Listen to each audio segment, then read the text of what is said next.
Good morning, everyone. Remember, what we're going to do today is to complete some of the work that we've done with the logarithmic and exponential functions. And then after that, we'll segue on Thursday into the material that begins trigonometry. So this will be our last focus on the college algebra review. And then, of course, next week we'll have our test number 2. So I'll put up an announcement about that and be a similar format to the first test. So again, with a similar window of time. Again, what I wanted to say today is to give you a couple of examples of some of the problems that I've been doing in my conference hours. One that was asked yesterday, and then also to just make you aware of the types of computations that you're going to be doing in calculus. For instance, I have a student who came to conference hours yesterday and asked about an integration by parts integral. And the idea is that there's calculus involved here, and basically a method to compute the indefinite integral here, but then all of this, all through here, all of these lines are just manipulation of the antiderivative. So you get tons of algebra, number theory, like we did with the symbolic computation, factoring, and then you can clean up your answer so it looks really nice. But of course, WebAssign doesn't always care. I had the student enter the antiderivative here and it was fine. But of course, there are times when we want to have our formulas look really nice, so we keep going and make them look nice and tidy like they belong in a textbook. Now, another question that was asked had to do with trigonometric functions, and this is what we're going to be studying. And again, the idea here was to find an antiderivative of this function, and these are sines and cosines. So when you get to Cal 1, I'll show you about the actual calculus of sine and cosine, but all of these manipulations here have to do with the Pythagorean identities that we'll study in this class. And then once you get to this point, algebra and factoring. So the idea here is that this symbolic computation we've been doing is for a reason. So when you get to calculus, you know what you're doing. It's very important that we make the transition to the calculus sequence with confidence and with certainty that we have what we need. And again, every student is different. Everybody has a different method when it comes to studying. You know yourself better than anyone, and that's what you have to work with. But again, as you apply your time and your time is valuable, be very aware of the techniques that you use. Now, what I wanted to do, I had a couple of students come to the conference hours yesterday and asked about a log equation. So this will be a good segue to the models that we're going to do. And this was in the WebAssign. And here's the actual equation. This was in like a 3-part question. And this was A. We had a variable base. That is, we had x minus 1 as a base raised to the base 10 log of x minus 1. So this was kind of an interesting term here. And this equals 100 times x minus 1. Now, again, in these problems where we were looking at WebAssign, WebAssign basically said the following hint, and the hint is very good. So I'm just going to write here, hint. This is what WebAssign says. You know, they tell you how to format, but the hint was take base 10 log, base 10 logs. Now, of course, when we look at the logarithm here, there is no subscript, so we assume that it is, in this particular case, we assume that it is base 10. So I like the hint. The hint was very good. So I'll write out all the steps. So we'll take the log, and of course we get to use the power rule, which is kind of second nature by now. We have the base 10 log of x minus 1 to the base 10 log of x minus 1 equals the log of 100 times x minus 1. Now, of course, you can apply the definition of logarithm and like I say, utilize the x minus 1 base, which is fine. You pretty much get the same amount of work, but I'm certainly not opposed to a hint that is also efficient. So now this is the power rule here. So now when the power comes down, we get log times x minus 1 times log of x minus 1 times log of x minus 1. So I'll just write down the two copies here, then we can square it. So that's the reason the WebAssign made that comment. And then of course over here we just have the log of a product, which is the sum of logs. So we get log of 100 plus log of x minus 1. Now, of course, this is just the square, so it looks like we're getting quadratic in base 10 log of x minus 1. So base 10 log x minus 1, quantity squared. And of course, the power of 10 that equals 100 is 2. So we get 2 plus the base 10 log of x minus 1. So like I said, this is quadratic in base 10 log of x minus 1. So of course, we can just remove all of the terms to one side of the equation and finish up. So we get log of x minus 1, quantity squared, minus log of x minus 1 minus 2 equals 0.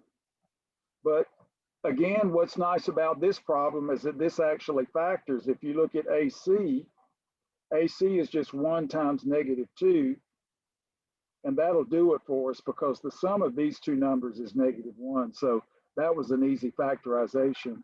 So we get log of x minus 1. I guess we'll just do minus 2 first. Minus 2 times log of x minus 1 plus a 1, and this equals 0. So I think that the student's question stemmed around the fact that they didn't get both solutions, and I thought to myself, it's kind of hard to do this problem without seeing both solutions. But I think the assumption was that the log had the same properties as the exponential. Well, it does in many ways, but the ranges are different, obviously a larger range. So by the zero product, we have log of x minus 1 equals 2, or log of x minus 1, subtracting 1 from both sides of the equation, equals negative 1. But again, the logarithm has the range all reals. It's got the vertical asymptote, so it takes its time increasing, but it covers all real numbers. And so both of these equations have solutions. So again, the power of 10 that equals x minus 1 is 2. So x minus 1 equals 10 to the 2. And 10 to the 2 is 100, right? So it looks like we're going forwards to go backwards. So if we add 1 to both sides, we get x is 101. And now, when then, of course, we'll verify that that will work. And then here we have the same thing. The power of 10 that equals x minus 1 is negative 1. So x minus 1 equals 10 to the minus 1. But of course, by our laws of exponents definition, this is just 1 over 10. And so x equals 1 plus 1 over 10. And so 10 over 10, and this will give us 11 over 10. So we have two values of X. And so like I said before, I think the student got this one, either maybe this one and not this one or vice versa, but there was one of them when I checked the WebAssign. And so now when there's only one log term in the original equation, and 11 over 10 will certainly make the X minus 1 positive, and the 101 does too. So both of these would actually be valid as values of X, so they are deemed solutions. So 101, that's one solution, and 11 over 10 is another. So there are times when you can get fairly creative about these types of equations. You know, we've changed all the bases to a one base so we could add the logarithmic terms. We notice quadratic form like we've done here. That's a real big plus in our equation solving techniques. So you can combine terms with the quotient rule. You can use the power rule. You can use the definition of logarithm. There are many techniques that we can use, but just remember that on the exam and all, you will have a problem that will rely on techniques that will solve the problem. No, you don't have to worry that we'll get some equation where numerical techniques would be involved. Again, that'll be another topic that we use in calculus. So the focus here, which I liked about this problem, is that it kind of covers all the bases. And when you work through these problems, these problems will help us in what we're doing today, because we're just going to basically be solving exponential and logarithmic equations, and that just pretty much is anything you can think of. So in order to do that, what we want to do is to discuss a couple of models. Now, last week I said something about a logistic model, and that has to do with the fact that we were looking at a population that had a carrying capacity. That is, there were restraints based upon the environment. Lots of times that's the result of limited resources, overpopulation, all kinds of things that can affect an outcome, and that was the logistic growth. And that'll be something that some of you will study more of as you take more calculus, and especially possibly in a differential equations course as another model. But what we want to do today is focus on the instantaneous growth and decay and the Newton law of cooling. The growth and decay law can be adjusted to produce other laws. So this is a good one to start with and to see what it'll do. Now, in order to solve these models, and these were all discovered and set up by Newton, requires calculus. So I'm going to give you the actual equation, and then I'm going to show you the solution of the equation, and that's what we're going to work with. So we'll just call these models.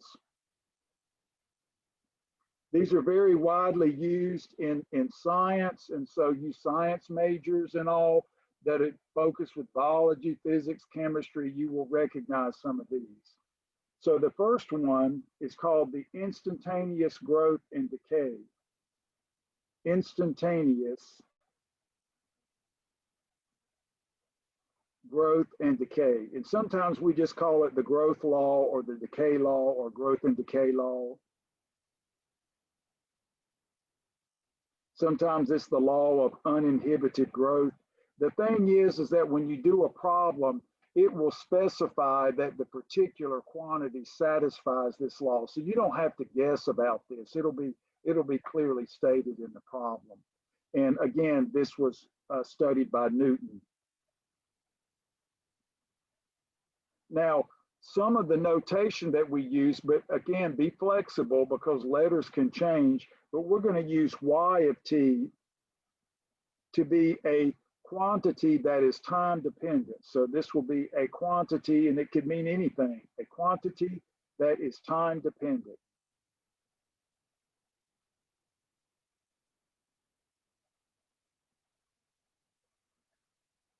And maybe this is just maybe it's a population, maybe it's a mass of a radioactive sample, or any number of things.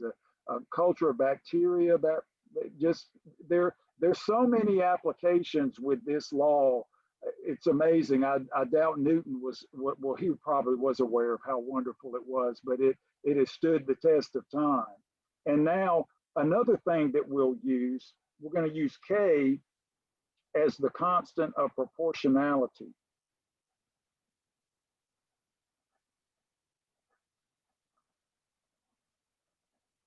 Now, when you refer to this constant in the language of growth and decay and even the cooling law, this is sometimes called the relative growth rate. Relative growth rate. Problems will sometimes refer to it as that. So if you have an easier problem in WebAssign, they would actually give you the K. And that's fine. I mean, that just makes the problem simpler, and we work it differently. And then the time dependency and all that, we'll just say time, or T measures time. So for instance, the problem would be given with some time unit, maybe minutes, hours, years, something that is relevant to the actual problem. Now, here is the actual law.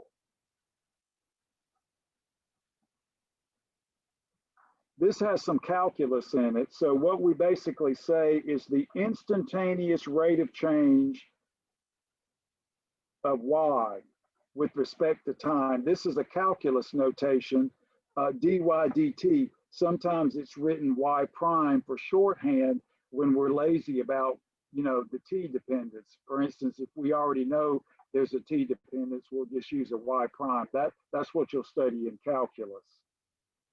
And so this is the law that Newton proposed, was that this rate of change is proportional to the quantity y. That is the constant K times y. So this rate of change is proportional to the amount of quantity present, which is a little bit odd. And then the initial amount of quantity, that would just be y of 0 when t is 0. The notation for that will be just y sub 0. That, again, that's kind of stuck for some reason, not really knowing why. Subscripted variables are very popular. They remind us of sequences, but sometimes we call that y naught or y sub 0. That's just a shorthand way of saying y evaluated at 0. So this is what we call an initial value problem, because we have the initial value here. Now, sometimes you might be given different information, and maybe you don't actually need to know this to solve the problem. There are variations on this, but in the standard setup, you state the problem this way. And then when you take your calculus, you'll actually solve this by integration. And the solution, if you've had your college algebra, this will look familiar. The solution curve, which is the solution of this differential equation or this initial value problem, looks like this. Y of t equals y sub 0 e to the kt. Now, that's the solution curve. And if we're given the k, then sometimes we just keep it in this form. With other hypotheses that may be given in the problem, we may change the base. That is, we'll solve for e to the k and not worry about solving for k, and change the base and have a nice clean equation. What we don't want to do here is have unnecessary rounding. For instance, we might be given a k in the problem, and that's an exact number, and we treat it as such. But we don't want to introduce unnecessary rounding and truncation into the problem, because that impacts the actual solutions that we glean from that particular equation in a negative way, and we don't want that. So This would be our, what we call solution curve or solution function, or just for short, solution. Now, here's an example of a simpler problem. So I want to start with something that's a little bit more straightforward, and then we'll make the leap to the more complicated problems. So they're not that complicated. They just require a little more work. So in this particular problem, we're going to study a population. And here, in the first part, in part A, so to speak, we're going to be given the K, or the relative growth rate, to be 2%. So we're given that, and that will be 2 over 100, or dividing by 2, 1 over 50. So that's the K right here. And in 2011, this will correspond to our T equals 0. That is, when you do these problems, you always need the point where you start measuring time, so to speak. And at this particular time, we're going to have a population Y sub 0 of 120, and this will be in millions.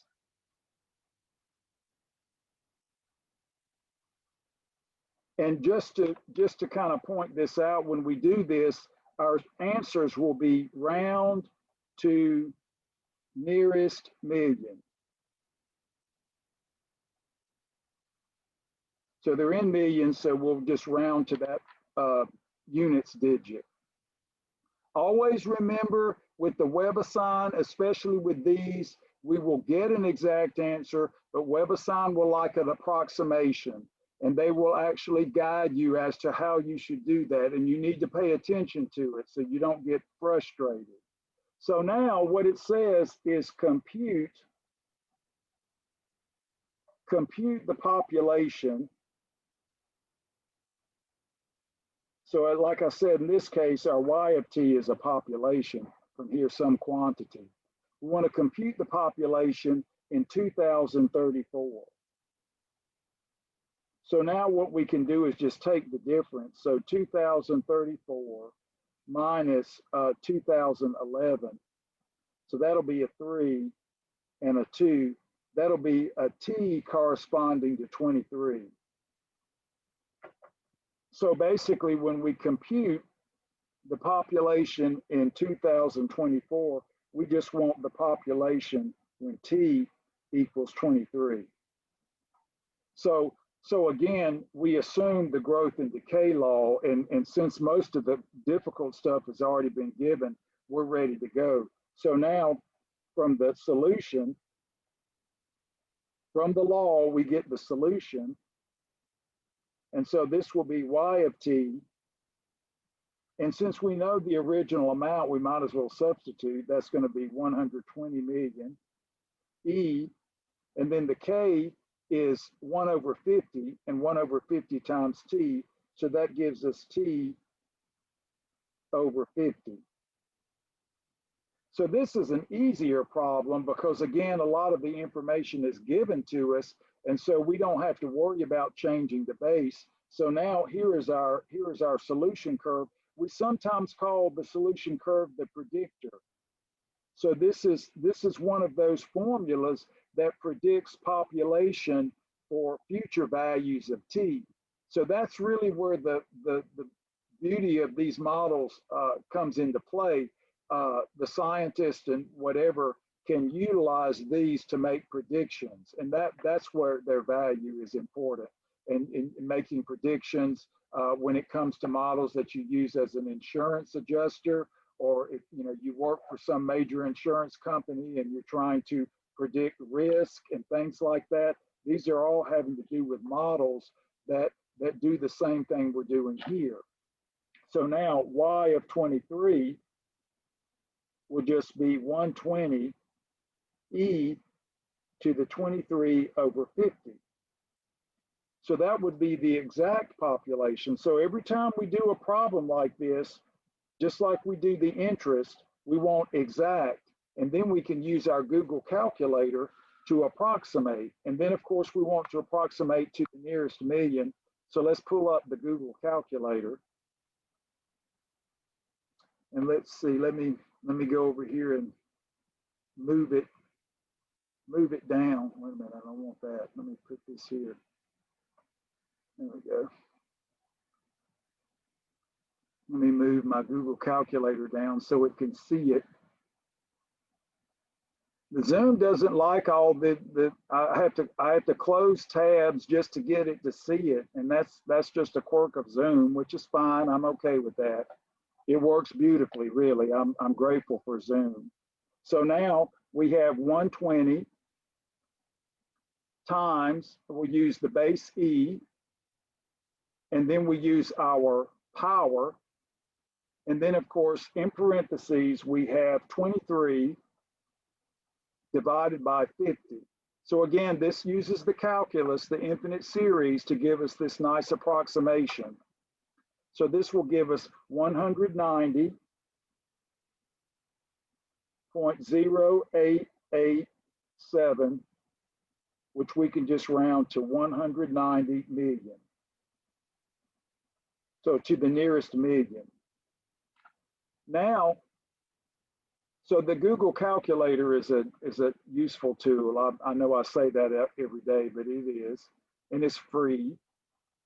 So now for this second part, we're going to do another problem like this, but answer different questions like we did with the interest. Now for the second part B, WebAssign gives a relative growth rate K of 1%. So with the 1%, this would just be 1 over 100. And in this particular case, we're asked, okay, so if the growth rate changes, what can we expect in 23 years? So maybe the problem is stated that the city is working to reduce the growth rate or whatever. So we could say in this case, our Y of T will now change because the K changes, and this will be 120. And then of course, 1 over 100. So this would just be E to the T over 100. So now we have a simpler predictor, and therefore Y of 23 will be 120 E to the 23 over 100, or just 0.23. This would be exact.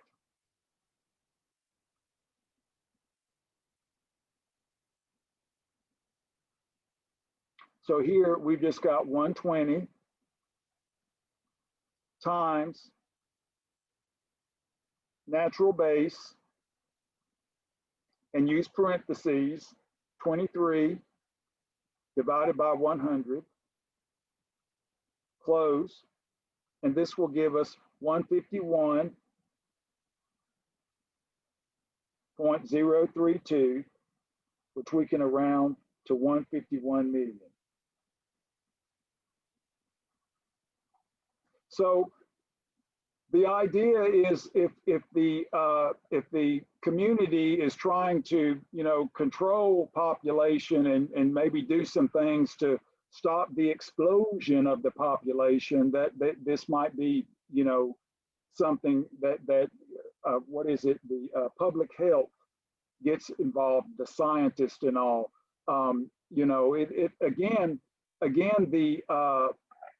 The use of the science, the mathematics, biology, physics, chemistry, even accounting, business, mathematics, all interrelated, and all different experts work together.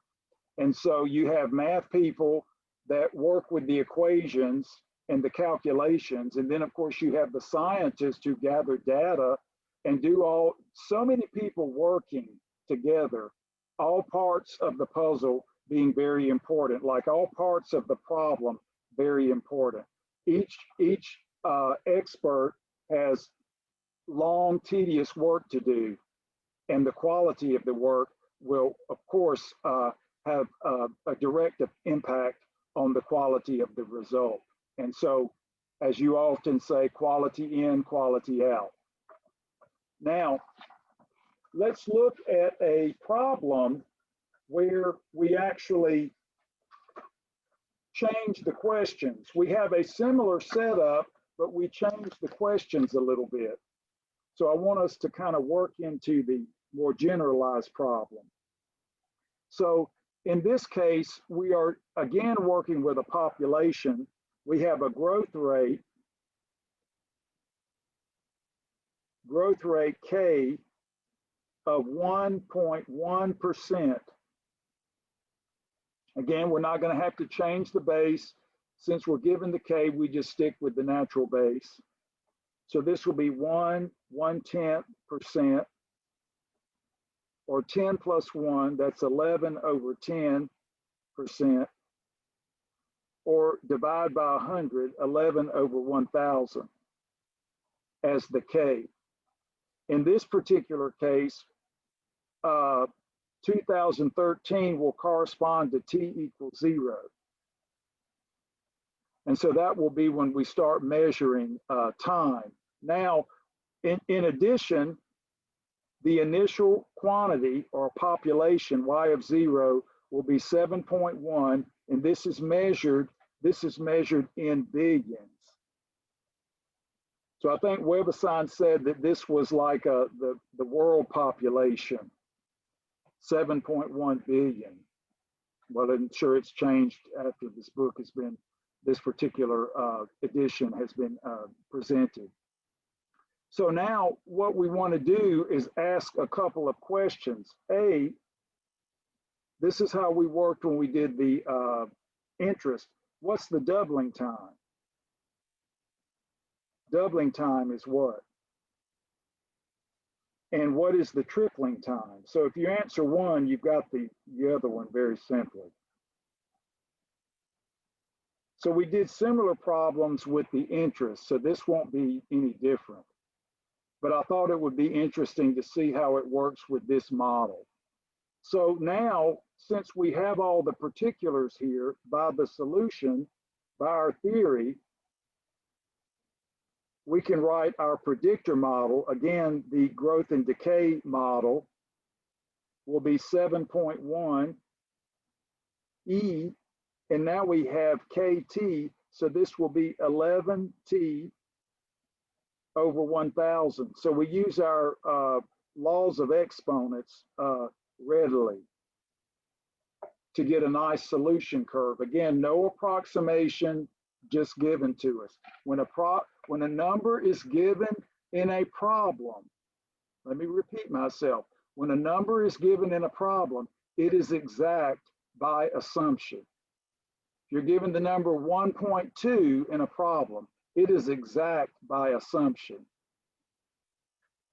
When you give the answer to a problem, it is exact by assumption unless otherwise directed. So you use that 1.2 as an exact quantity. You don't round it, you don't do anything to it. I'm repeating myself because that still seems to be an issue for many students, and I know it's adjustment, that adjustment period learning curve is in place right now. So just be very careful. Now, with the doubling time, you're thinking, why do we even care about the 7.1 really? We can just call this y sub 0 just to use the techniques and the symbolism of the growth and decay law. And so we'd say doubling time. What happens when the population doubles? Well, we get twice the initial value. And we want to set that equal to our predictor, which is just y sub 0 e to the 11t over 1,000. So when you have this, you see, just like before when we did the interest, the principles so-called absorb each other. So we don't have any work to do. We could just put a 2 there. So we have 2 equals e to the 11t over 1,000. Now, of course, this is easy because we have base E. We could take natural logs anyway when we don't want to worry about having to change the base. But again, 11t over 1,000 is the power of E that equals 2. So that power, 11t over 1,000, is a logarithm. So in logarithmic form, 11t over 1,000 equals the natural log of 2. So that's the logarithmic form. And then, of course, we can solve for t. We can multiply by 1,000 and divide by 11. So equivalently, t is 1,000 times ln of 2 divided by 11. Again, students always say, well, I did my work correctly. Well, if you do your work correctly, it looks like this. This is an exact answer. Again, if you follow this, you won't get frustrated when you go to your Google calculator. So now we can rest assured that this is a quantity that is exact, but our clients are going to want an approximation. So in this particular problem, WebAssign says round to 2 decimals. Now, if you run the laboratory, if you're running the laboratory, then you could decide how you want your colleagues and your workers to round. That'd be something that you would decide. So now we can go here to Google and clear, and then have 1,000 times the natural log using the natural logarithm up to divided by 11. And the calculus approximation will give us 63.013. And so to 2 decimals, this will give us 63.01 years. So t in this problem is measured in years, if I didn't mention that. So we're seeing that in this particular case, the doubling time will be approximately 63.01 years. Now, of course, the tripling time is a triviality. You can see that you can just make a formula out of this. The 2 is replaced by 3, and then we just get this equation where, again, the 2 is replaced by 3. So think about it this way. The triple, multiply the 2 by 3/2, right? So we get 3 times the original amount. So just to focus on the same technique, you can see that we can just go directly to this. So this will just mean that we have 3 equals e to the 11t over 1,000. Again, we don't have to worry about changing the base in these cases. And so now in the logarithmic form, 11t over 1,000 equals natural log of 3. So again, if you just wanted to skip to the punchline, just change the formula to ln of 3 and you're done. So we could have skipped all of this, but it's good to go back through the process. So we get 1,000 ln of 3 divided by 11. Now, of course, the logarithm is an increasing function, so we expect this number to be larger. So we can get a nice approximation with Google. Now, of course, if you've got these fancy calculators, you can back up and get rid of stuff, but I'll go ahead and retype it. 1,000 times the natural log of 3, and then divide by 11. So we expect, of course, a larger number. So this will be 99.8738.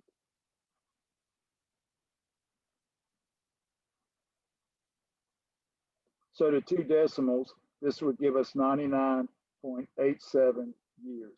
Now, of course, remember, sometimes WebAssign gets picky and says round up, so be familiar and be always careful to acknowledge how the rounding should be done. And again, the nice thing about WebAssign is that for the biggest assumption, most of the answers are as we deem exact. So you can almost not even have to worry about approximation most of the time. But I think it's good practice because again, you all have your science classes and all, and you can transfer some of the technique that you use in your math classes to make your work in science more precise and cleaner, and make your science professors happier. I would think that happy is good. Now, one thing that we can do with the growth and decay law is we can, for instance, use what we call radioactive isotopes and do computations with those. The first one is just a notation or a phrase or word term that you hear in a biology or chemistry class, which is termed half-life. So we can use growth and decay to determine half-life of radioactive isotopes or radioactive elements. So for instance, in this particular problem, we have 250 milligrams of a radioactive element.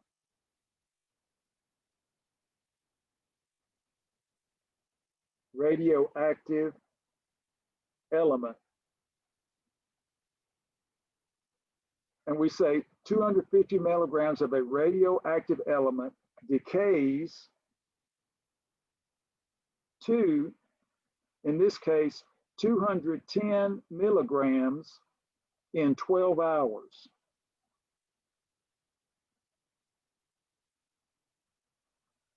And then basically with this information, we are asked to compute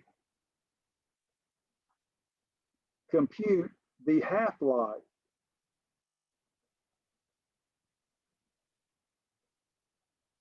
So basically, this is time required for initial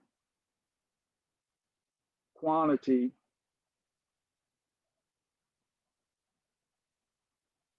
to decay to 1/2 y sub 0. So if we think of the initial quantity here as y sub 0, right there, we want to know the time required for initial quantity to decay to 1/2 of its value. So instead of having to write to 1/2 of its value, I just got lazy and said, what's the time required for that to occur?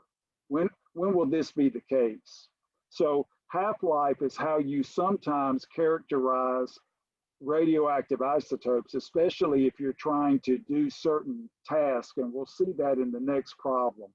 So what we're seeing here is that we have enough information to actually compute the half-life. Let's just see what we have.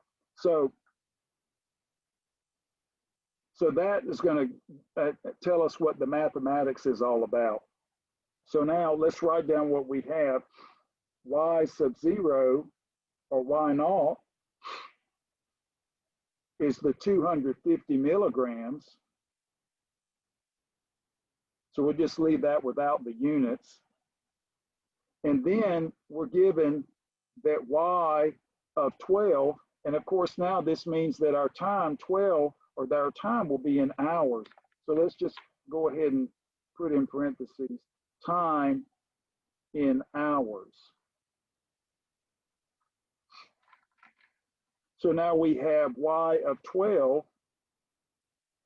equals 210. So with this information, we can get a solution curve.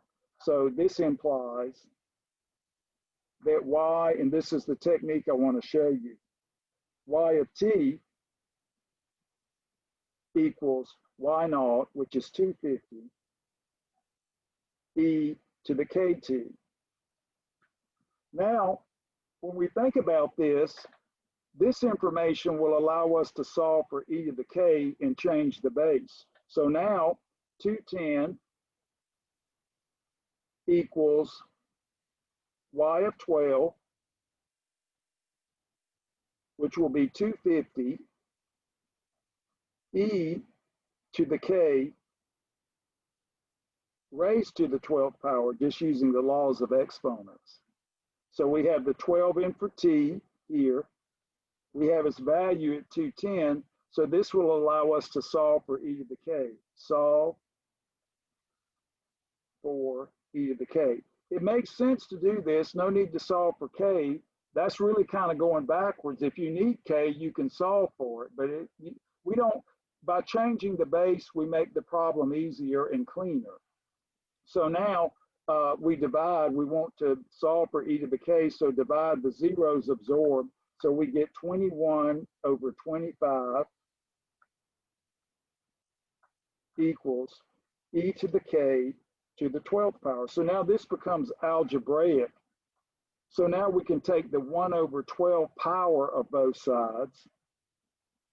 So now e to the k will be the 1/12th power of 21 over 25. So we avoid any unnecessary calculation here to make the process more streamlined. When I teach my classes in calculus, I do this, in pre-cal obviously, and even when I do differential equations, I remind them what they did in pre-cal. And of course, if they don't remember that, I have students who've taken my class help them with it. This makes for clean calculations, and you do this, add to the calculus when you get to those courses, and keep this technique the same. So now this implies, or equivalently, we can now replace e to the k with this and just multiply the power by t. So our predictor, y of t, will be 250, 21 over 25, t over 12. So when we multiply, that is by the laws of exponents, we just multiply the power, so we get t over 12. And so now we get a really, really nice predictor model that's free of any approximation and easy to use. Now, what we want to do is think of half-life. So what does this mean? So we replace y of t with half y sub 0. So just like we did before, 1/2 y of 0, don't even worry about the 250 anymore because it's not going to matter. We just have y sub 0, 21 over 25, t over 12. And we want to solve for t. Solve for t. So now, just like in the previous problems that we did, the y sub 0 is absorbed, and 1/2 is just 2 to the minus 1, if you like. So we can say this is just 2 to the minus 1 equals 21 over 25 to the t over 12 power. But now, you know, we like we had before, that was an e, now it's a new base, but we don't want to work with that base so much. We'll just take natural logs and have a logarithm that our Google calculator understands. So at this point, just take natural logs, or base 10 if you like. Base 10 logs would be fine too, because the Google calculator knows the base 10. So this will be natural log of 2 to the minus 1. I'll do all the steps here. Later on, we can just move the power down because we are better at it, but this is just a little bit of review. So now the minus 1 comes down and the t over 12 comes down. So this will be the negative natural log of 2 equals t over 12 times the natural log of 21 over 25. So now we can easily solve for t, just like we had before. So t, again, we can multiply by 12. So we're going to get a negative 12 ln2 since the 12 is downstairs, and divide by ln of 21 over 25. So this is exact. This is the exact half-life of this particular radioactive element. Now, of course, we have our clients, and they need something that's a little bit more accessible than this, but then they would feel good about you that you determined this correctly. So now, and then in this case, let's write down what WebAssign says: round to the nearest whole number.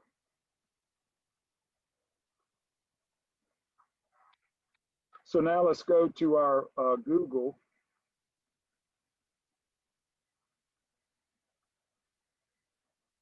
So we'll clear this out. So we have -12 times ln of 2. So this is the only place you approximate, divided by the natural log of 21 divided by 25. And this will give us 47.706.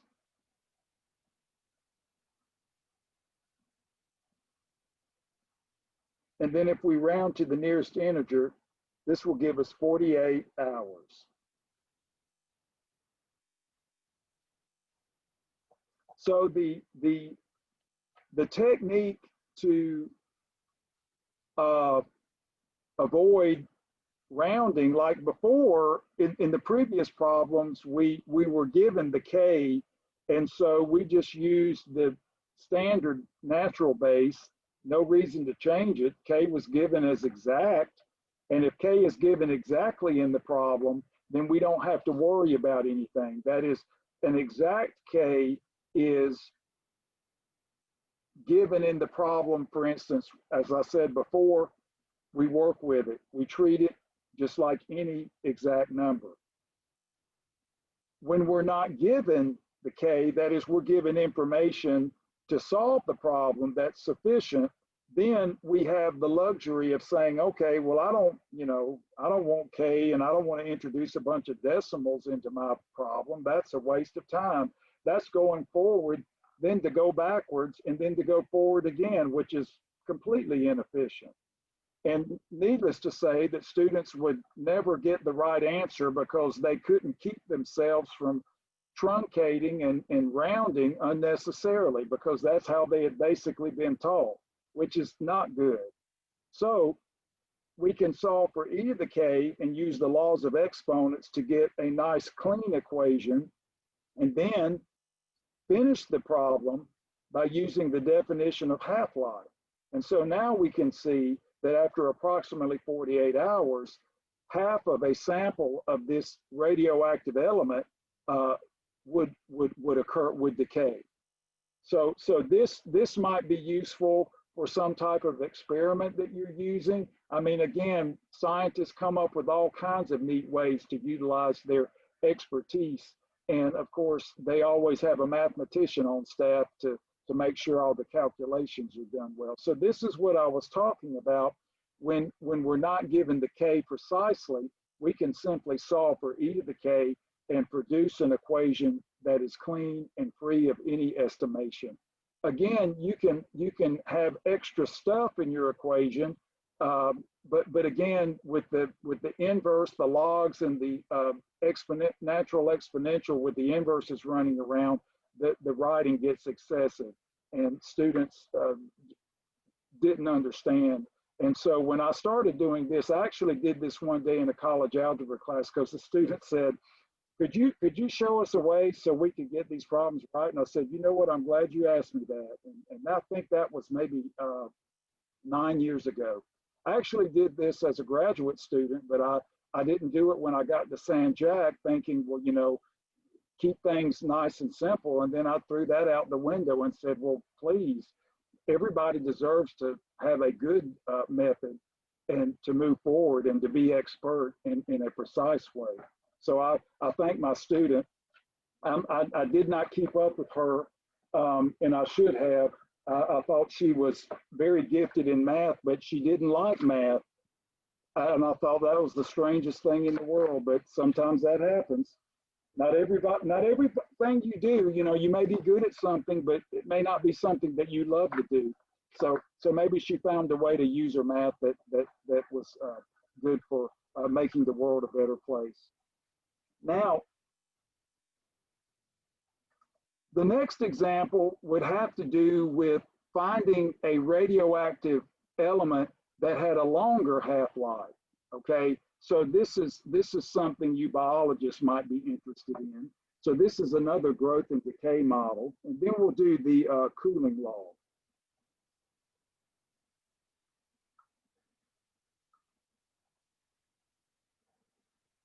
So in this case, we have a wooden artifact.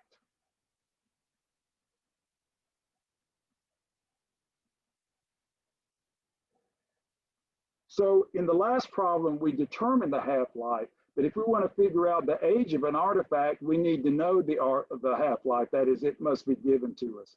So this wooden artifact has 70% of C14. That's a radioactive element.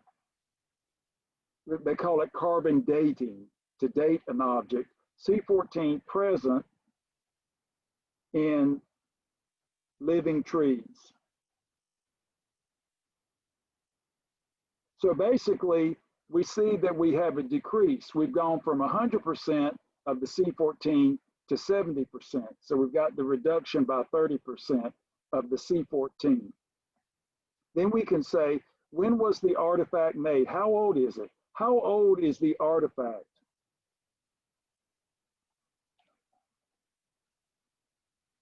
And I guess they're using better English, you know, when was it made? So now this is where we have to be knowledgeable of the half-life, or in this case, we have half-life of C14 is 5,730 years. So if you're going to take your team to Egypt and you want to do some dating of things, then you need to have isotopes that radioactive elements that have a long half-life so that you can get a reasonable estimation of age. And so this is remarkable. And again, this is where the math must be supported by tremendously accurate experimentation with the scientists, with the physicists, the chemists, the biologists, the anthropologists, the archaeologists. I mean, there's so many different fields in STEM. I mean, it's amazing. You know, the STEM professionals change the world. I mean, everybody changes the world who does good work, but you have so many great opportunities in STEM. So now, how do we solve this problem? That is, how do we figure this out? We have to solve for a t. So let's write down what we know. For instance, here we have our solution curve. So from the theory, we have y of t is equal to the initial amount times e to the kt. And we have 70% of the original amount of C14. So that's 70 over 100, or 7/10. And then in addition, and we can solve for e to the k. That is, we have, in this particular case, that 1/2 y naught, this is just using the definition of half-life, equals y naught e to the k, and then that's where we put in 5,730. So when t is 5,730, we have 1/2. So you could actually write this here.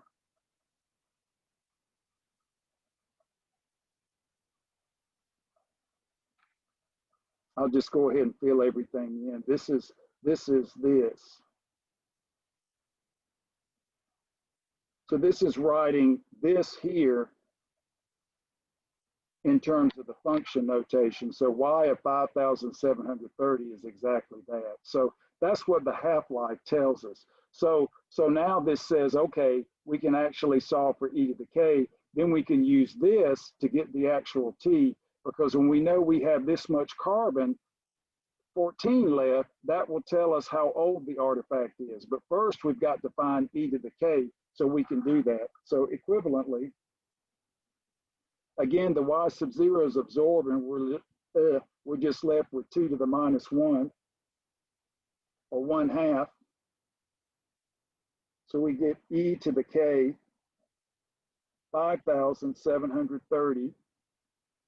Now you're thinking, boy, I'll go back to the 12s that we had before. So we take the 1 over 5,730 power of both sides.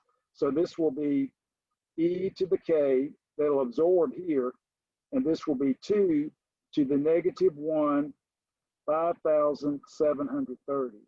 So again, when we raise this to 1 over 5,730, we multiply using the laws of exponents to get that. So there's our e to the k. So this implies that our predictor, y of t, is now y sub 0, and then we've got what, 2, and then t times the k. So this will be, or the power, excuse me, we get negative t over 5,730. So the beauty of this particular technique is that now we have an equation that is not only simple, but again, it's exact. No estimation at all. No worry about round off error, no worry about getting crazy decimals from the Google calculator. So now we're thinking, okay, what T corresponds to only 70% of the carbon-14 remaining. So I guess you see here, we didn't need to know the original amount. We did not need to know it. So that's the beauty of this problem. So now we have what, let's just write it down again. It looks like we're going forwards to go backwards. So, oh, sorry. We've done the 1/2 part. I've got to get the right proponent. So here we have 7/10. So 7/10 of the original amount remains.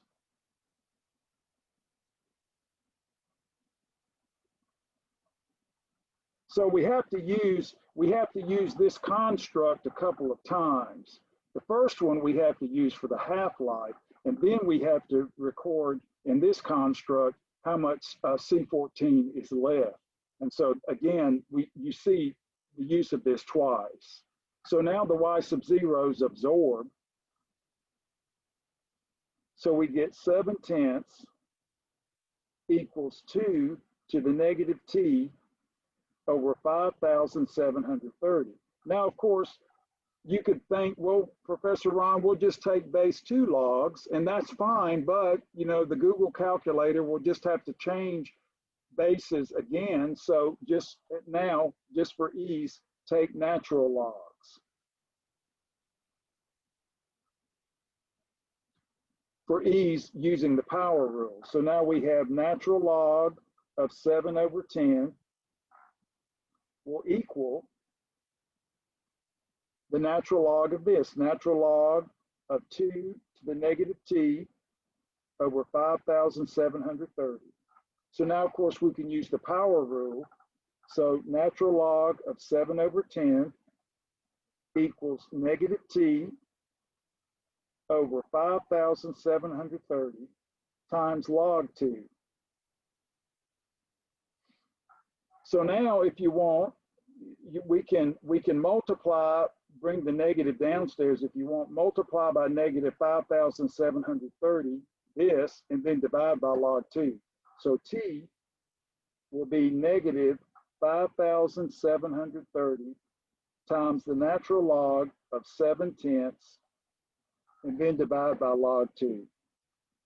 So now when you look at this, this is an exact measure of time for the carbon-14 to decay from the original 100% to 70%.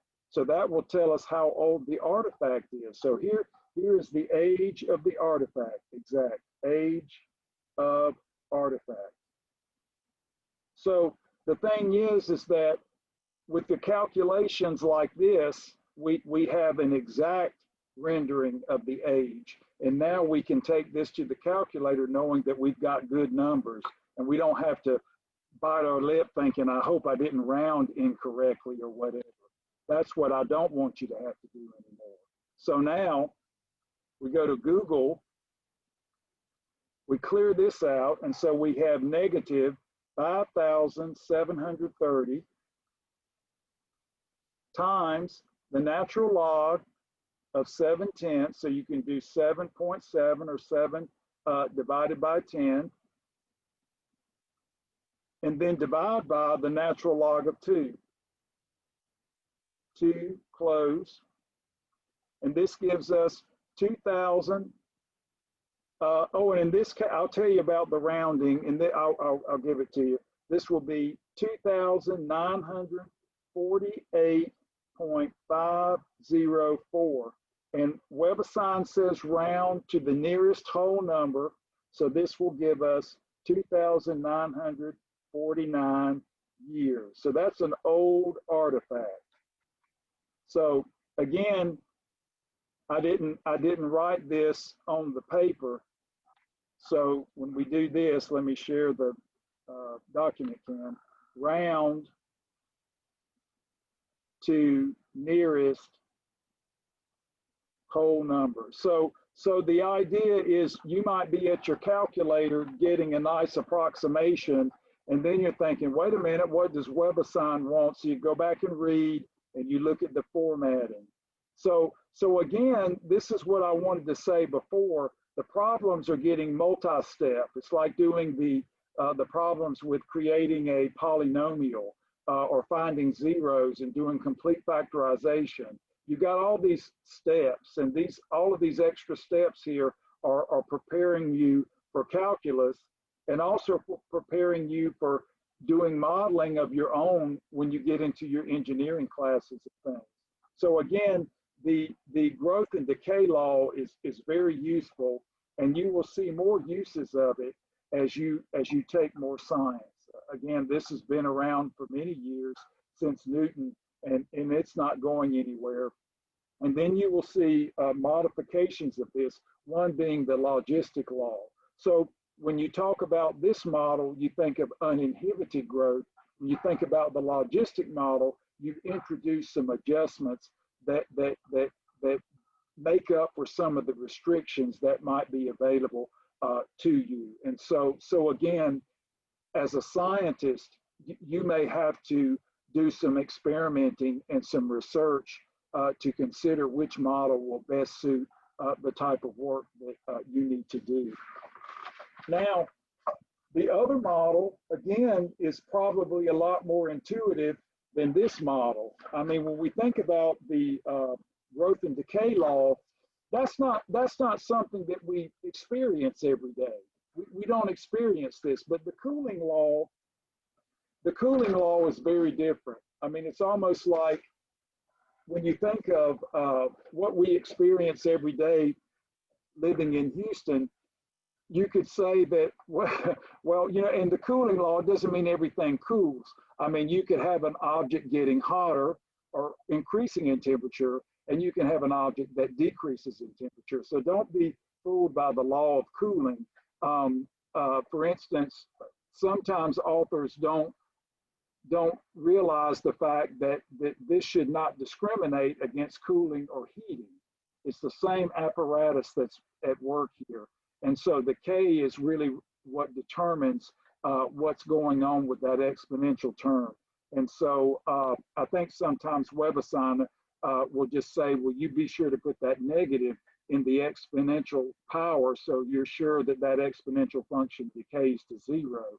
So again, that's just a little subtlety there. But we have what we call the Newton law of cooling.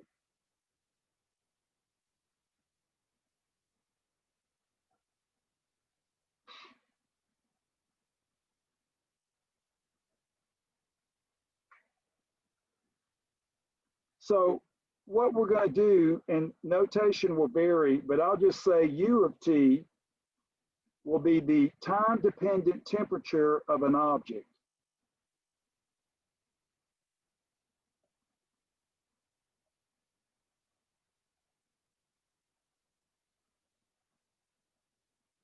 Time-dependent temperature of an object.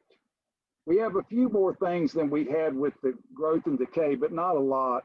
And we're going to let uppercase T be the temperature of the surroundings.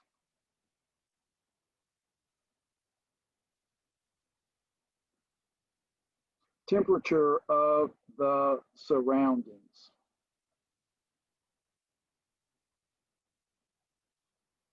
And U sub 0 or U of 0 will be the initial temperature of the object, just like initial quantity with growth and decay.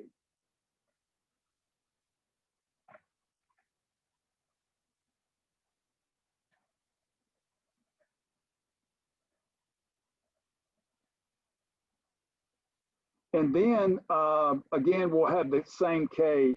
K will be the constant of proportionality or proportionality constant.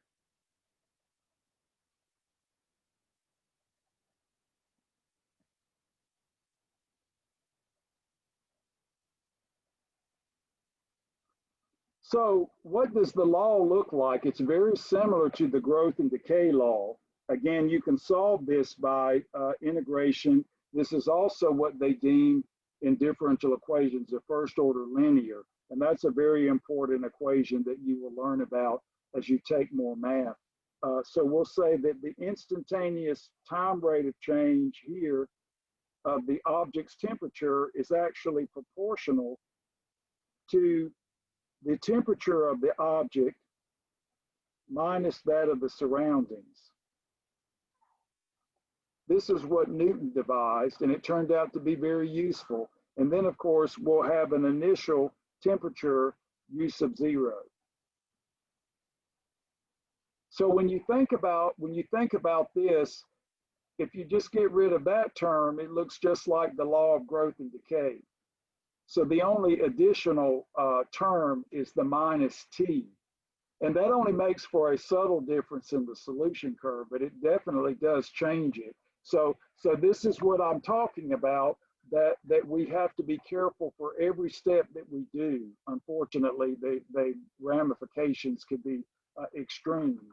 So now the solution curve will not surprise you at all. That is,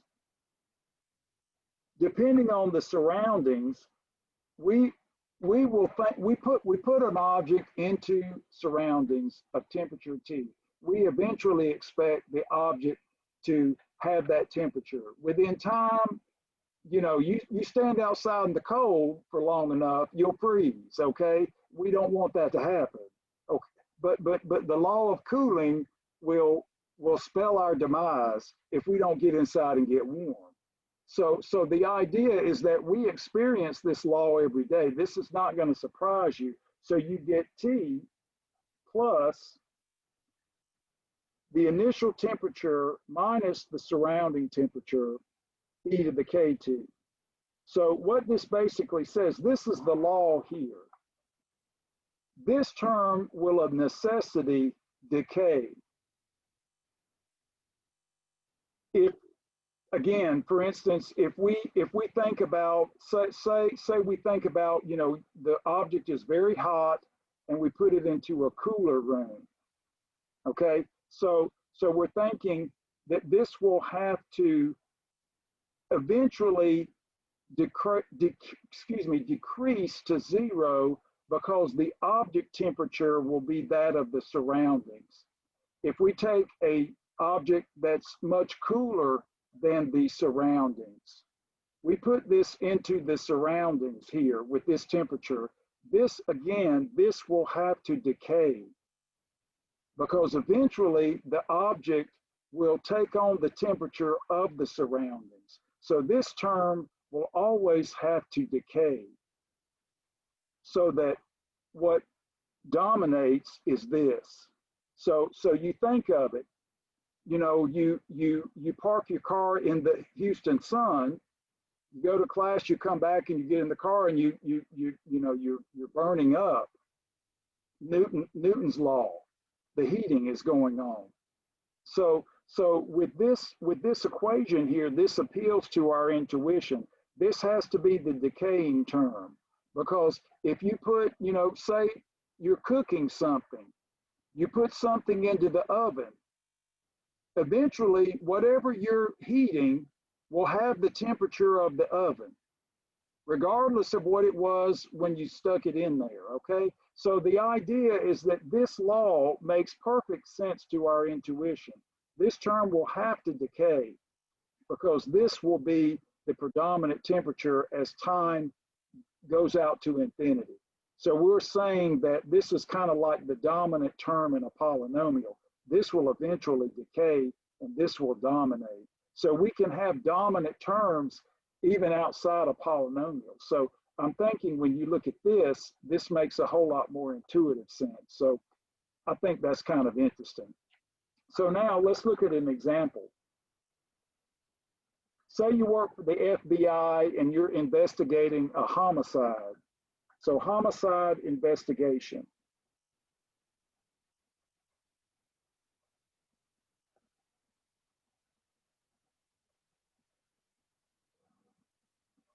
So in this particular case, we have, okay, standard body temperature.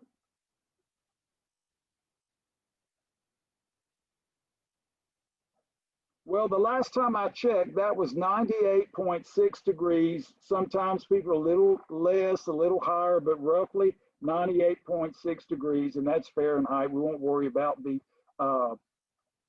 units. Now, the grim part is upon death, this is where, and what's interesting about this is that we're going to assume that the body is in an area that has a cooler temperature. So that's kind of what's going on here, which makes sense. I mean, if you think about it. So upon death, the body begins to cool.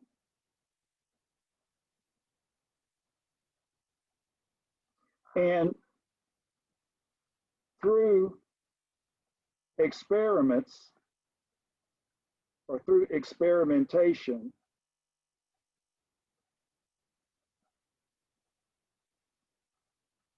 we have a K of negative 1,947 divided by 10,000. So this would be something that was determined experimentally. So when you're doing the homicide investigations, you would need to know this. And here we're going to have T measured in hours.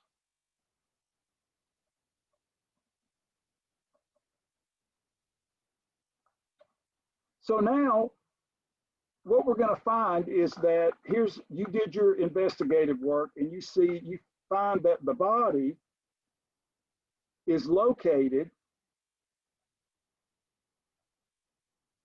where temperature of the surroundings is 65 degrees. So what we want to do in this particular case is write the cooling law and determine, in the parlance of the investigators, determine the time of death. How long has the body been in the deceased state? And determine, at least in terms of hours, determine the time of death. So we're just going to say T for the deceased state.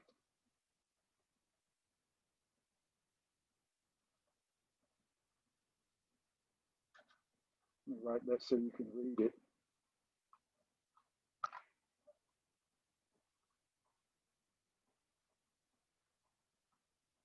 For the deceased state. how long has the body been expired, so to speak? And then, of course, you can extrapolate back depending on what time of day it is and when you perform your data collection. Okay, so we just want the time. How long has the body been in the deceased state?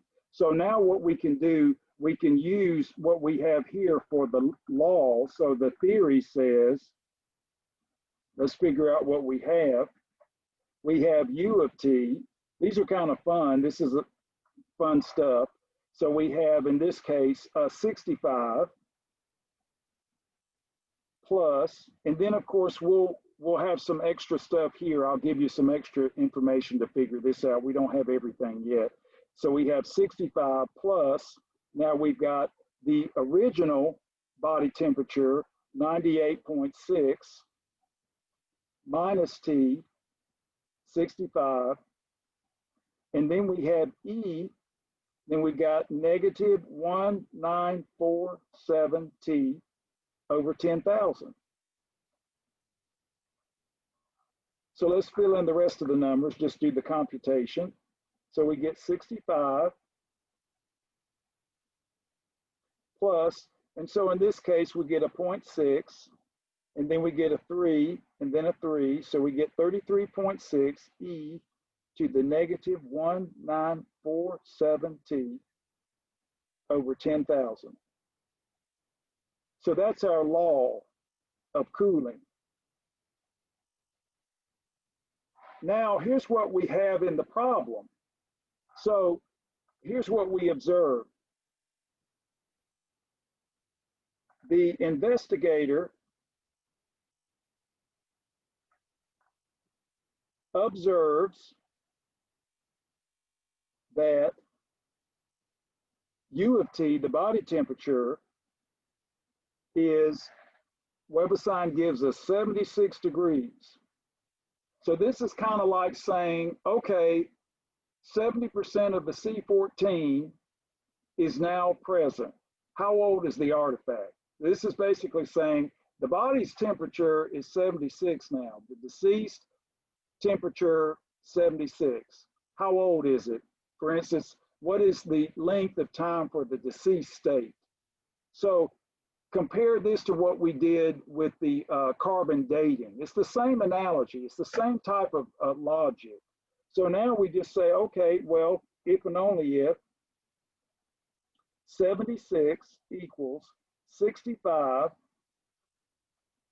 plus 33.6 E to the negative 1947 T over 10,000.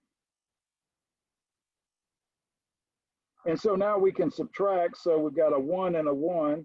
1, 1 equals 33.6 E to the negative 1947 T over 10,000. So now we want to solve for T, so we can just divide by 11 by 33.6.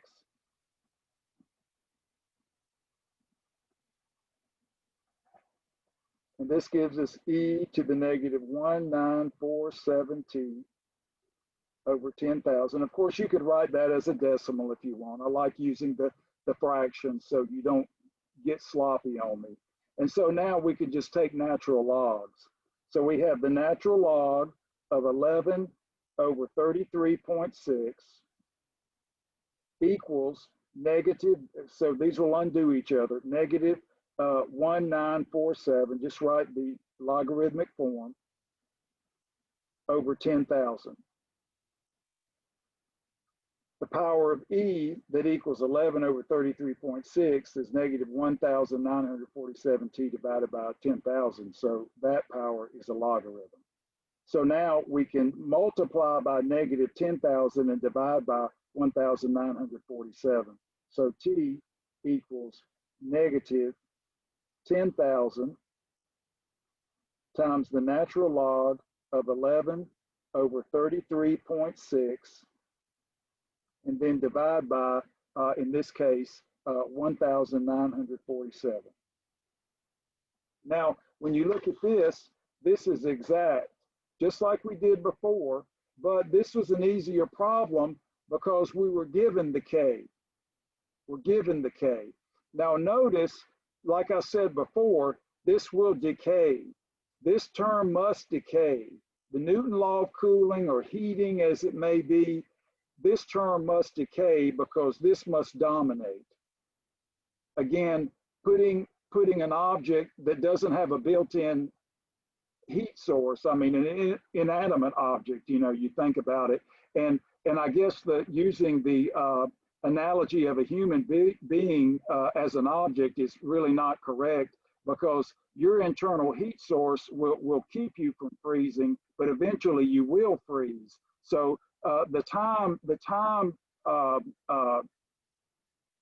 display or whatever that you would get from that type of calculation would be a little bit different from what we're seeing here. So we'd have to make some modifications. But the thing is, when you have the deceased, when someone expires, then they don't have the internal heat source as you would when the circulation in your body, your heart is working and things like that. So again, my example wasn't exactly spot on, but I think you get the idea. So now when we go here, we just go to our Google calculator and get a nice approximation of our exact time of death.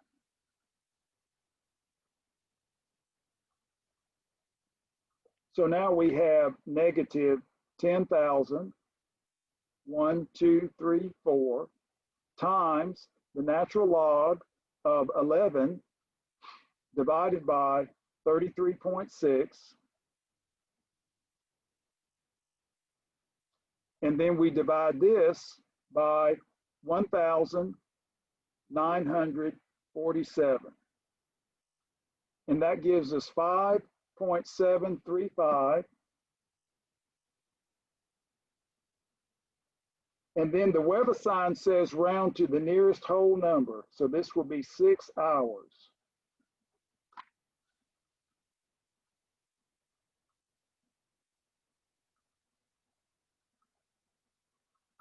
So the Weber sign said round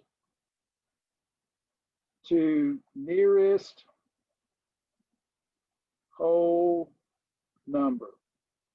So for instance, at this point, based on when you took your calculation, that is your measurement of the body temperature, you can now extrapolate backwards and get the exact time, like you could put on your report. The approximate time of death was 1:15 p.m., for instance. So the idea is the calculations you do basically say, well, this body has been in the deceased state for this much time, and then extrapolate backwards. So the idea here is that this Newton law of cooling is, though it's very intuitive, the mathematics does support what we experience every day. And again, what I think is interesting about this particular law is that it gives you additional thought about what happens to exponential terms or exponential functions dependent upon the power. That is, we've seen this happening before where we get these decreasing functions. That is, this function has a horizontal asymptote, in this particular case, of 0. I mean, we've got a multiplier here, but that doesn't matter. This is going to converge to 0, so eventually the whole thing converges to 0. So we get what we need. The mathematics works out here very nicely.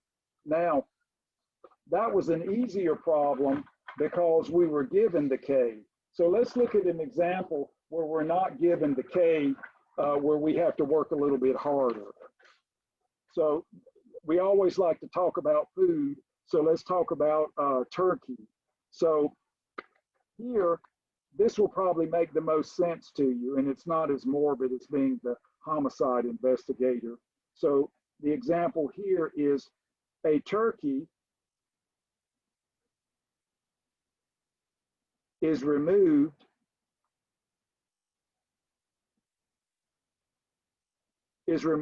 from a 185-degree oven. That's what I'm talking about. not very hot, but maybe slow roasting, so to speak. The kitchen temperature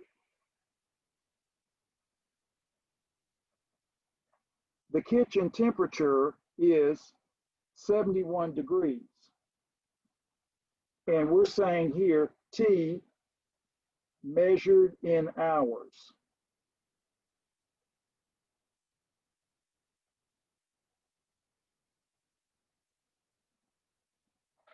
And then basically what we want to do in this particular case is, and here, let me just write this. U of T will correspond to turkey temperature. That's our object, turkey temperature. And then, of course, just to write this down, the initial temperature will be that of the oven, which is 185. And for part A, we are given that after 1/2 hour, the turkey temperature is 150 degrees, and we're asked to compute the temperature at 3/4 hour. That is after 45 minutes. So what is that? So like I said before, when you're given something that has to do with quantities, populations, radioactive elements, when you've got a quantity of something doing these types of problems, think the growth and decay law. You don't have to do some great calculation to figure it out. It'll be told in the problem. And then, of course, if you've got some examples that have temperatures and things of that nature, there'll be some little blurb about the cooling law or whatever. So you'll never be remiss knowing what to use here. You always have that solution curve. So now what we're thinking of is that we just do what we did for the last problem, but now we can use this to solve for e to the k since we're not given k directly. So note the difference between the two problems. So from the theory, we have U of T will now be the surrounding temperature, which is 71, plus, now we have the initial temperature, 185, minus 71, and then we have e to the kt. So this is 71 plus, and so now we have a what? A 4 and a 1 and a 1, 114 e to the kt. So that's kind of the bare bones solution curve, but it's not complete. So in order to complete the problem, we need e to the k, so we have a predictor. So now using this, now 150 equals u of 1/2. So that'll be 71 plus 114. Let me move that cursor over. 114 e to the k raised to the 1/2 power, because we're doing time in hours, okay? So now, well, 70 from 150 is 80, and subtract 1, that'll give you 79, equals 114 e to the k to the 1/2 power. So now divide by 114.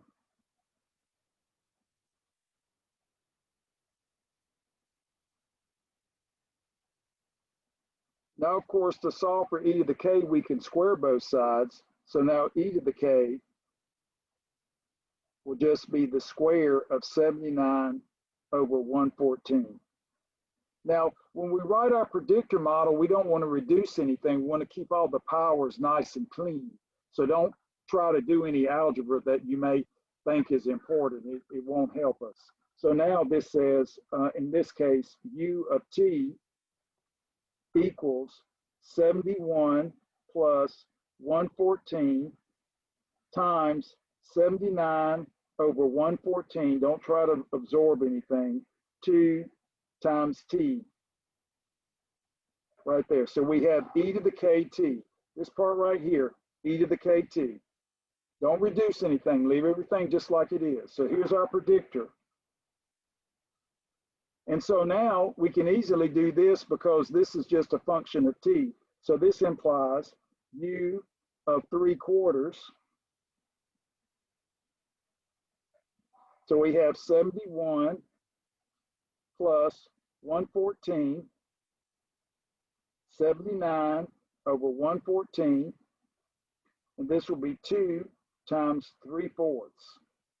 The 2 will absorb into the 4 to give us 3/2, so this gives us 71 plus 114, and we have 79 over 114 to the 3/2. Now this is the exact temperature at 3/4 hours, exact. Now in this particular problem, for part A, it says round to the nearest whole number, round to nearest whole number. So we can use Google.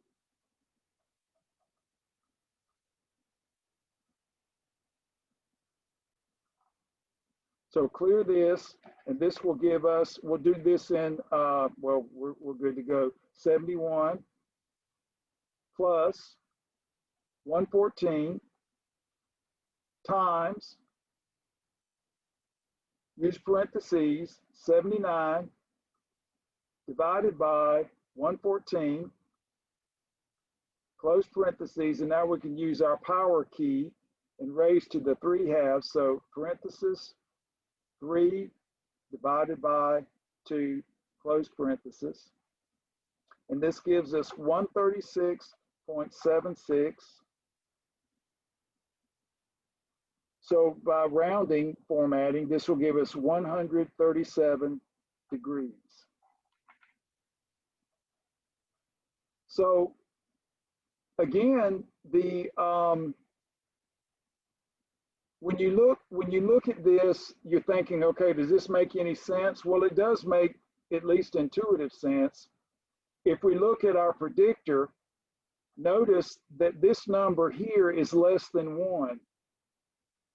So it doesn't really make sense to write a law and then specify the value of K. The K will be determined by the given information. And if it's truly a decay law, I mean a cooling law, then this term will always decay. A number that is less than 1, even an absolute value, will decay to 0 as the power increases. So we get this decaying term here. Again, that's a calculus 2 result or a sequential result. And we see that the 71 dominates as t passes to infinity. So every time you do this cooling law, this term has to decay to 0 because this term will dominate as time passes to infinity. Again, this is just a constant. This is a constant, and your intuition says, okay, eventually the turkey, if it rests on the counter long enough, will be that temperature. So now for the B part, the problem says, okay, so suppose, and again, everyone, it's nice to have computations like you have in your science textbooks or you have in your math textbooks where you've got a nice clean formula. I mean, upon occasion, you may have constants, which, you know, may not be the most beautiful numbers, but they're just that, they're fixed, they're constants. And so you don't worry about them if they're not completely beautiful. You give them a nice Greek letter and make the formula look better that way. So suppose that the turkey temperature is now 100 degrees. And then we want to say, what was the time? So for what time is that true? Well, of course, by the last calculation, we expect it to be greater than 3/4 hours, clearly, because this is even cooler than we got here. So that should give us some intuition once we compute this, that we look at the answer and say, okay, well, that makes sense. So you should always look at these thinking about what would your intuition say, and does the mathematics support that? You know, do I have an error somewhere? Otherwise, we're good. So now, again, this is kind of like 1/2 y sub 0. You know, 70% of the carbon 14. We have this new temperature and we want to find the corresponding T. So now we just use this equation, and by substitution, we have the actual solution curve and solve for T. So what does this mean? What I just said. So 100 equals 71 plus 114, 79 over 114, 2T. And again, we want to solve for T.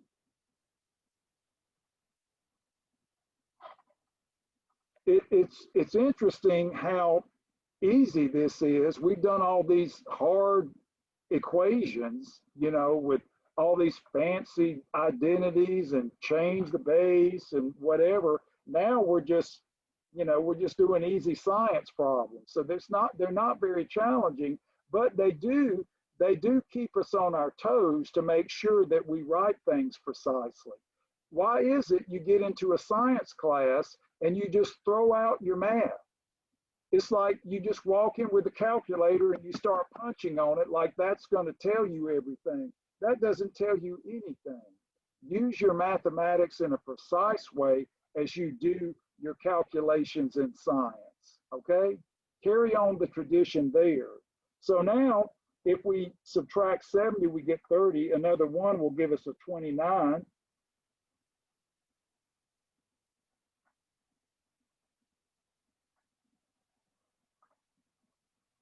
So now we can just divide by 114. So in this particular case, we get 29 divided by 114 equals 79 over 114 raised to the 2t power. Now, this is what I was saying before, to just remind you that since we're using the Google calculator, we'll just take natural logs and use the power rule and not worry about strange bases here. So taking natural logs, we have natural log of 29 divided by 114 equals the natural log of 79 over 114 to the 2t, and then use the power rule. Sometimes I'll skip that step, but if I feel like just to be a little bit more precise so everybody's on the same page. So this gives us natural log of 29 over 114. And if WebAssign puts in parentheses with your logarithms, do not delete them. You close them, because if you delete them, it will not grade it. It'll mark it wrong. So if WebAssign builds in a parenthesis, you close it and you keep it. If you try to delete it, it messes everything up. So we have 2t natural log 79 over 114. So now what we can do is we can just divide by 2 and the logarithm term. So t will be the natural log of 29 over 114 divided by 2 times the natural log of 79 divided by 114.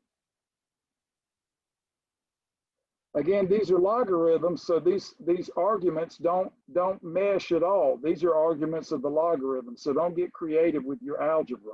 So now just remember that that's a product in the denominator. This being the exact time.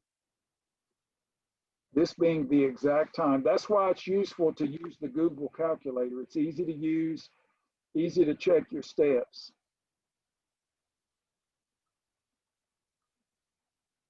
So now we clear this, and so we have the natural log of 29 divided by 114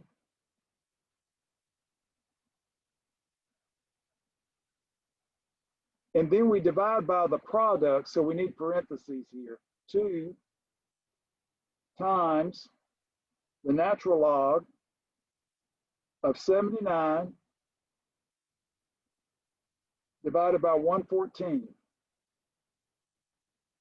We close that and close the outer parentheses, and this gives us 1.86625.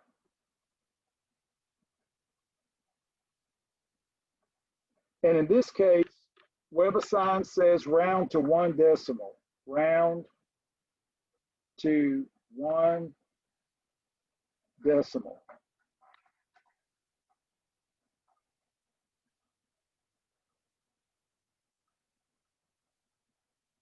So here we round to 1 decimal, so this will give us 1.9 hours.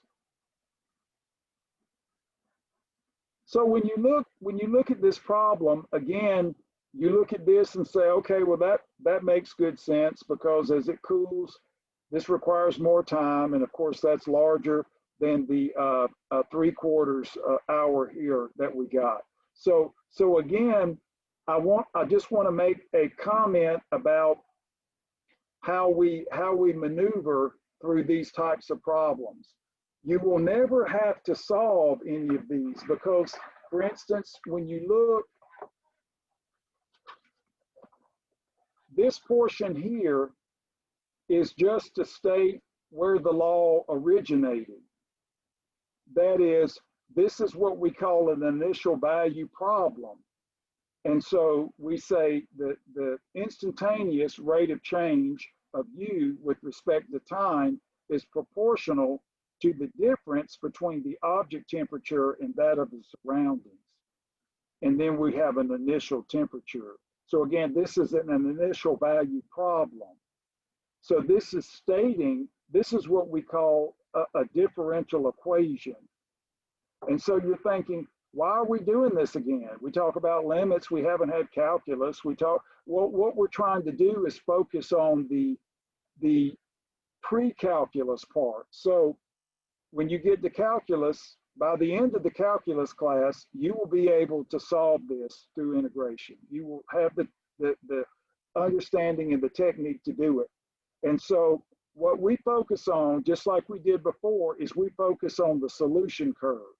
So when you think about this, you think, okay, well, I need the surrounding temperature, I need the initial temperature of the object, and I've got to find e to the k. Well, if k is given, it's like the problems with the growth and decay. No big deal. No need to change the base, because I'm given the exact value of k, so I'll just use the base that's given in the solution curve. Well, if you're not given a k, and this is where students were having so many issues, if you're not given a k, then you can change the base as you like. For instance, when we write down the actual solution curve based upon the surrounding temperature and the initial object temperature, we get something like this. And then we're given some information about the object temperature. We use that to solve for e to the k. No need to solve for k and then introduce decimals or unwieldy calculations that make no sense. That, again, as a mathematician, I can't do that. And I never ever did that, even in graduate school. I tried to do it for the time before the student finally said something, and I was like, I wanted just to thank her. I said, thank you so much for relieving me of this, you know, because I felt like if I didn't do it, I was making it too difficult. And that's not true. Good mathematics is what everyone should learn, not some technique that takes you 2 steps forward and then 5 steps backwards. So now we can solve for e to the k just like we did with the growth and decay problems, and have a nice clean equation that you can evaluate for any value of t, and you can evaluate to go backwards, that is to find the corresponding time. So when you work these problems, number one, if you're given k, you have an easier problem, clearly. If you're not given k, solve for e to the k. and then change the base as we've done here. So the only approximation that you do is from here to here. The only approximation that you do is from here to here. Everything else is exact. And so you don't have, the only thing you have to worry about is that if you type the incorrect number into the calculator, and so you have to go back and check and make sure you did that. But you all are very quick and you know how to use the technology. So take these ideas and work with them using what you know about logarithms and exponents, and then use this new idea about making the equations a little bit more clean. Again, what we want to do is not live in the calculator world. We want to live in the world that allows us to use the calculator to supplement what we do, to use the calculator as a tool, not to use the calculator as a crutch. Now, what I'll do, go ahead and finish up your work on that you have due with the logs and exponents for today and tomorrow with the quiz. And then of course, none of this material will be on the test. What we've done today, that'll be on the next test. And then of course, we'll start our trigonometry. Did I show you my unit circle? This is what you have on Blackboard. This is what we're going to start with on Thursday. And this is Professor Ron's unit circle that I coded in LaTeX. And then of course I got bored, and so I put some nice colors in it. So if we get to the holiday season, it'll make more sense. But this you can always have printed out to use as you test. And of course, you know, you may even have unit circles that you like to use. But this will be what we'll talk about on Thursday, and jump head first into the unit circle and how trigonometry evolves from that. And then once we get done with that, we'll move into the right triangle approach, which we will impose on this triangle, on this circle. So I just want to let you know that this is the end of our college algebra part, and the trigonometry part will be fairly rigorous, but it will be complete. If you've had some trig before, fine. If you haven't, it won't matter. I start at the beginning, but it moves really quick. So just remember, the first part was reviewing college algebra. Now we're going to learn trig. We're going to learn some things about conic sections. We're going to learn some ideas about sequences and series and induction and the binomial theorem. So we still have a lot of work to do. None of these topics are always completely connected to each other, but you will use them in calculus. So again, we've had nice weather. Please stay safe. I've had a few students to get sick. So don't do like I do and get careless. Be careful as you go out. Wear your mask. Make sure you're taking care of yourself. I've been very lucky, and I need to realize that I always need to have the mask when I go out and do things and all. So be careful as you run through life and work to keep yourself safe, because I know it's hard to do math if you're sick, and I don't want that for you. I want you to stay safe. So thanks for your attendance today. Forgive me for going over. You know I never shut up. But have a great day, and we'll see you, if not at the conference hours, we'll see you on Thursday. Bye, everyone. Bye, thank you. Have a good one. Thanks. Bye. Bye, have a good one. Bye.